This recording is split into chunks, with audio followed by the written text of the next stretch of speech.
A new manager demands I follow his orders, but he's not my boss. He's not your boss, then he can't tell you what to do. Bit of background before I start. This story happened when I was still working as a machinist back when I was 19. I started that job on the second shift, 2 p.m. to 10 p.m., but was transferred to the weekend shift, 5 a.m. to 5 p.m., barely 6 months later. And the manager for the weekend was an older man we'll call Jay. This is important for later. By the way, this comes from Karen on the r/OK Storytime subreddit. So since the weekend was severely understaffed, we were each put in charge of multiple machines. I was in charge of running 4 machines that formed a big block on a corner of the factory hardly anyone ever went to. One Friday morning, as I was setting up my machines, a short, round-tucked man with a Vernon Dursley mustache walked up behind me and tapped me on the shoulder. Little Harry Potter. Surprised that I had a visitor, I pulled my head out of the machine and greeted him. Me. Him. Entitled manager. Me. Hi, can I help you with something? Jay. I'm Jay. Me. Okay, nice to meet you. I'm OP. Holds out my hand for him to shake, which he ignores. Ugh. Jay, yeah, I'm just looking around trying to get a feel for the place, you know. Me, understandable, I guess. I trailed off, really not sure what he wanted, and knowing I had 20 minutes to get to the machines before I fell behind on my work. You've got a pretty nice setup here. I wouldn't have known there was anyone working back here if I hadn't have wandered this way. Me, I guess. Jay, I bet you have fun back here. You can just slack off all day and no one comes by to bother you. He laughs in a kind of condescending way. Me, sorry.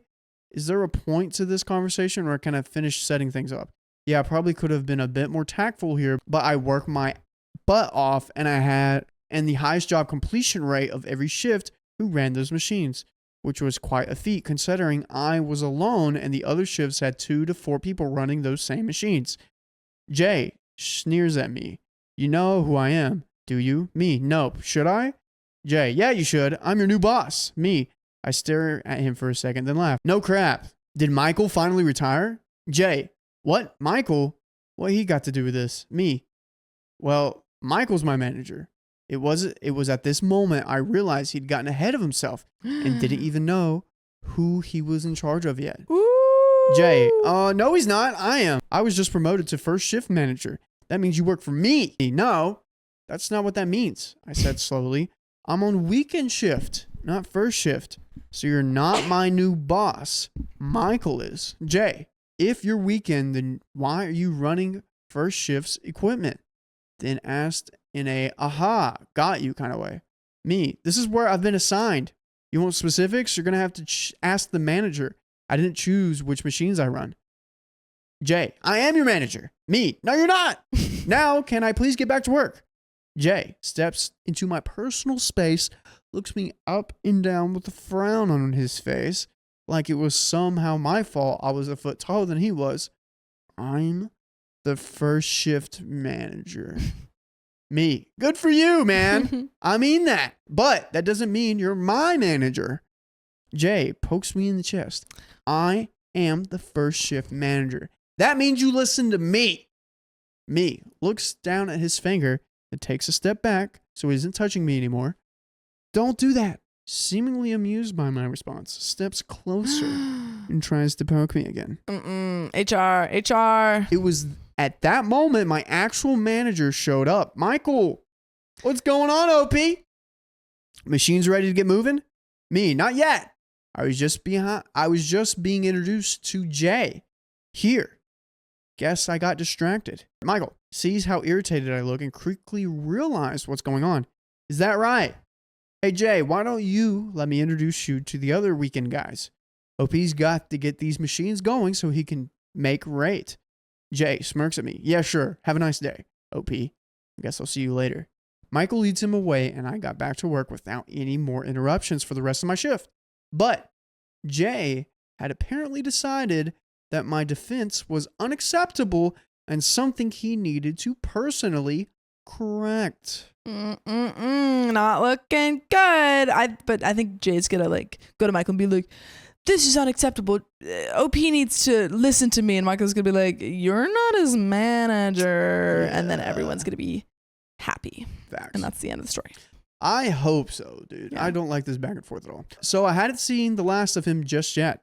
Over the next 5 months, every encounter with Jay went about the same. He would try to give me orders, I would refuse, and he would keep pressing until I got irritated.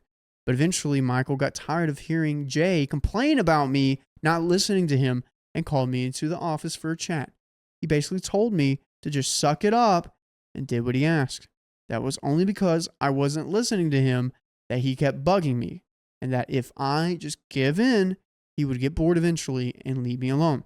So I begrudgingly went along with it and started to do all of the BS tasks he wanted me to do.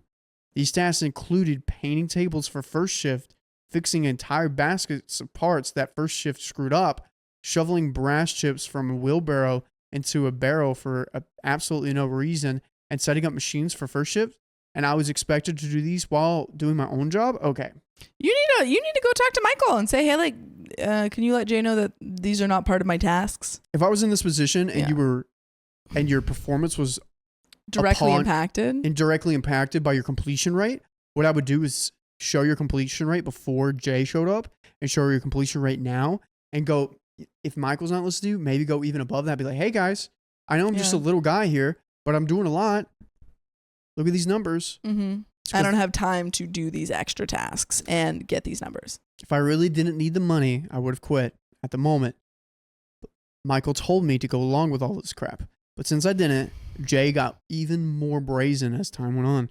Things finally became ahead one Saturday morning. Someone on third shift had forgotten to lock up the machine after a sensor malfunction.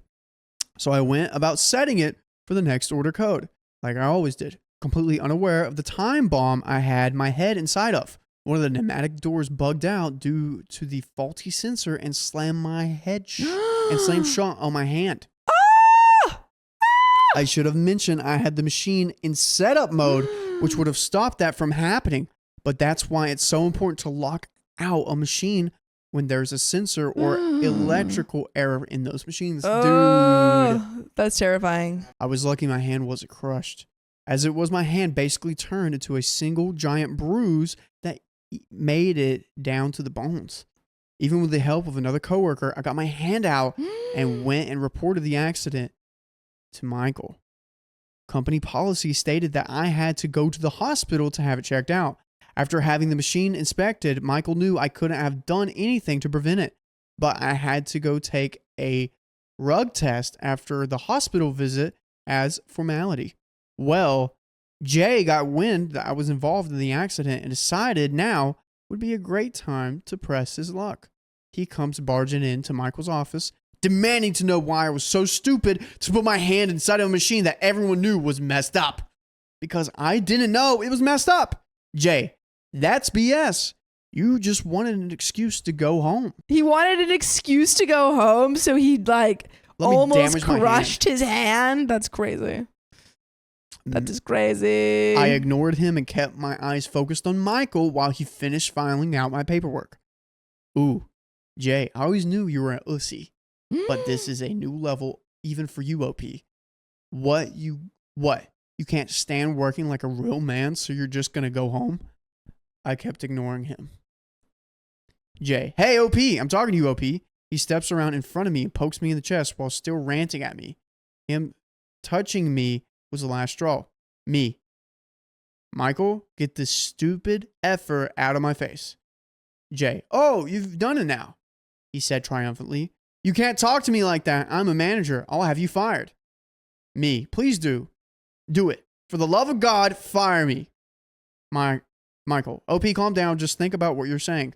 Me, Michael, I swear to the Lord above, if he's still in this office in 3 seconds, I'm going to pick up this chair and I'm not going to stop until it's broken or he is. That shut Jay up. For a minute anyway. Jay, Michael, are you going to let him talk to me like that? He just threatened me. Michael, Jay, I advise you to shut the heck up and leave. OP's a big guy and I'm too old to stop him if he decides to follow through. Jay darted out of the room a few seconds later. Michael, you can't threaten people like that. OP, I'll back you up this time because he was out of line, but I won't be able to protect you next time. Me, thanks, Michael. I'll call you when I leave the hospital. I said before leaving the office and driving myself 20 miles to the nearest hospital. Bro lives in Taylorsville, North Carolina. Dang, with one hand too. Jay never tried to harass me after that day. In fact, he did his best to avoid going anywhere near me that day. But Good. he didn't exactly learn his lesson either. LOL, I'll tell that story if anyone is interested in it. Thanks for reading. When is Jay gonna be freaking fired? I'm so pissed off because it seems like nothing actually happened. Like Jay's freaking poking someone in the chest and gets no repercussions. Yeah, and also if you're talking about a real man, why is a real man berating another man? Yeah, like that's supposed to be like your employee. And you're doing this power hungry move. Mm-hmm. Let's talk about that. Really need you to be able to file a complaint or something. Yeah. Because this is workplace harassment. Anyways, update. Unfortunately, a few months after my accident, I was moved to a different department. This one dealt almost exclusively with lead products, while I mostly worked with steel and lead-free products before then. Turns out I'm pretty allergic to being absolutely covered in lead dust. So Shocking. Shocking. So I was told they couldn't risk having me in the department anymore and let me go. To this day, I think the only reason I was moved to this was because of my altercation with Jay. I don't have any proof though. Now, a few of you asked why Jay was able to get away with so much. The reason for that is simple. Nepotism. Yeah. Knew it. Yeah. Knew it. I freaking knew that. I didn't call it because I didn't say it out loud, but I did call it in my mind. Jay's dad was the head of the foundry for the better part of 30 years. And while he didn't have quite as much pull as the owners, he was well liked and most people treated his word as law. So Jay was given a job straight out of high school, and he never worked anywhere else. His dad covered for him at every opportunity until the day he retired. But his friends continued the trend. There was one incident where Jay took a hammer to a vending machine, and the plant manager bought a new one without saying as a harsh look in Jay's direction. Whole mess surrounding my leaving that ended with the plant manager and Jay lying to a judge about why I left. They tried to say I was a bad employee who didn't deserve my unemployment wages, which ultimately led to a trial, which I won. Good. That's crazy. They were trying to take away unemployment wages after OP hurt his hand on the job. Yeah, and then they try to kill him with lead dust. Yeah. No, OP's like, oh yeah, it turns out I'm allergic to lead dust, as if lead, you shouldn't be in contact with any sort of lead. Now, most of this information comes from a few of my friends that still work at the factory, but I know it's true because it made it into the local papers. The plant manager, the one who had been protecting Jay, had his powers severely stripped after the crap storm with the judge settled. He had an assistant plant manager assigned to help him manage his workload, which is a fancy way of saying they tasked someone else with watching him. Because his biggest backer was essentially taken out of the picture, Jay didn't enjoy the same leeway he did with me. In fact, it seemed the new plant manager really didn't like Jay. So when Jay pushed another guy a little too far one day, he had a hammer wrench chucked at his head hard enough to shatter a window. Woo! The thrower was just written up for breaking the window instead of fired or arrested for assault. No one likes Jay.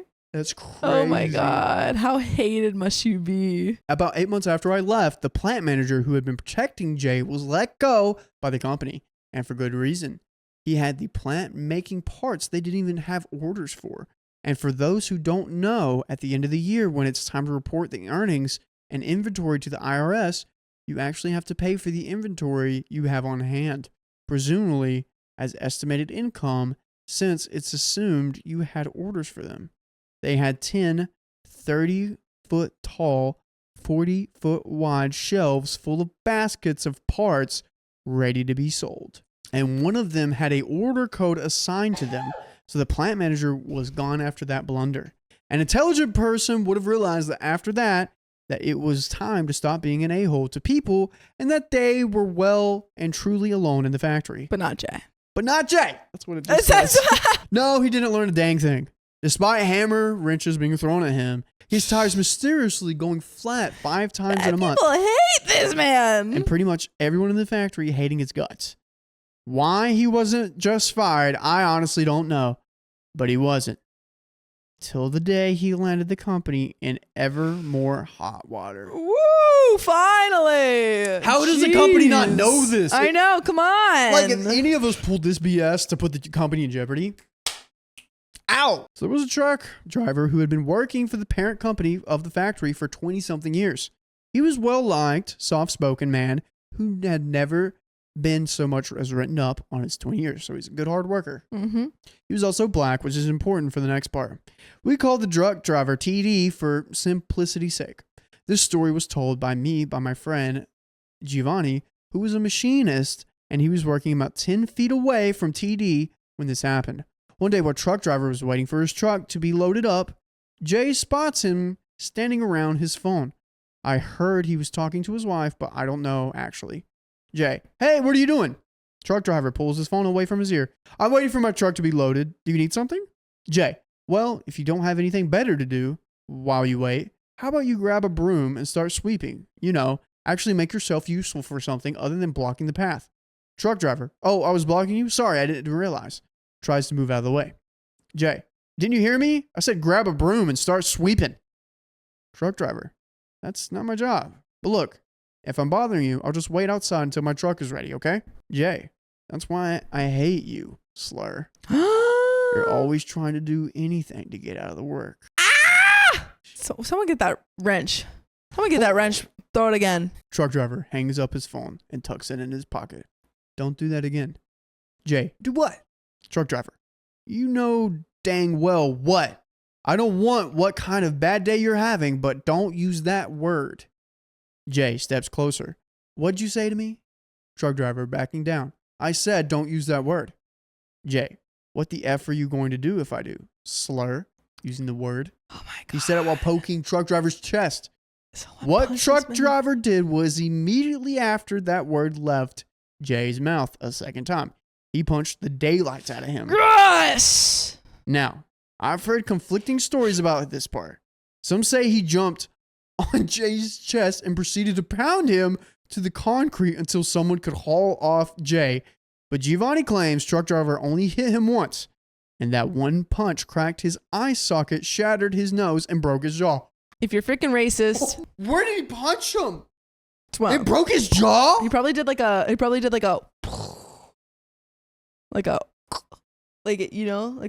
Cracked an eye socket, shattered his nose, and broke his jaw with one punch. This is One Punch Man.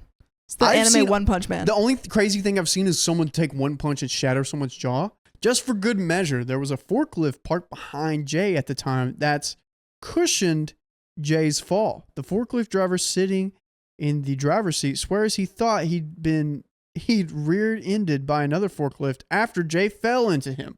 Oh, so Jay's a big guy. So like the forklift driver tire probably got hit and he thought like a forklift hit him. Yeah. Oh my gosh. Woo. An ambulance was called. Jay was rushed to the hospital to undergo emergency surgery, and truck driver was unfortunately arrested. Don't worry though. Remember that plant manager who didn't like Jay? He was at home at the time it happened, but he made it to the factory before truck driver was taken away in handcuffs. He personally dropped a few $100s and went around to everyone in the factory with collection bags asking to donate to pay truck driver's bail fund.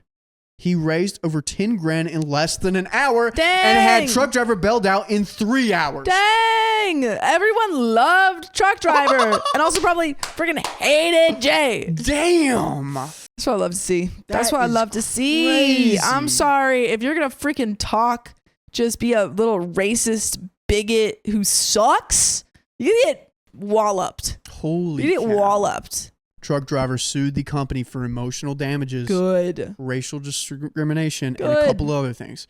Then he retired with the money he got from the case. Hell yeah. Yeah. I mean, this is the company's fault. They had so Dang. many complaints over the years that they did nothing about.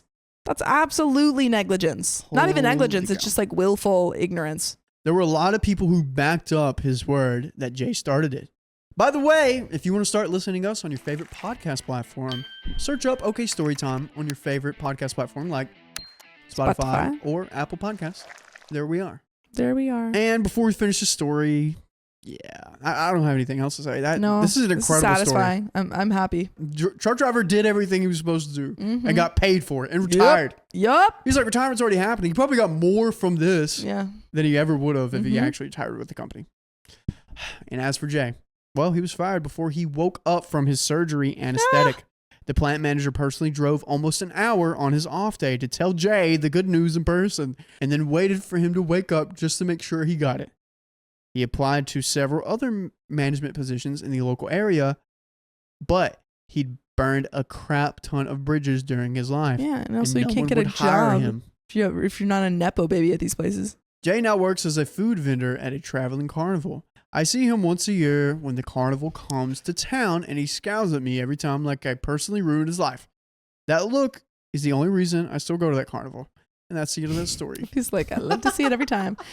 What a happy ending. Wow. Wow. that Love was to beautiful. see horrible people get what they deserve. Yes, exactly. Mm-hmm. Exactly. But that's the end of that story and the end of this episode. Yes. So if you love us, make sure to subscribe. We love you And and see see you you tomorrow. tomorrow.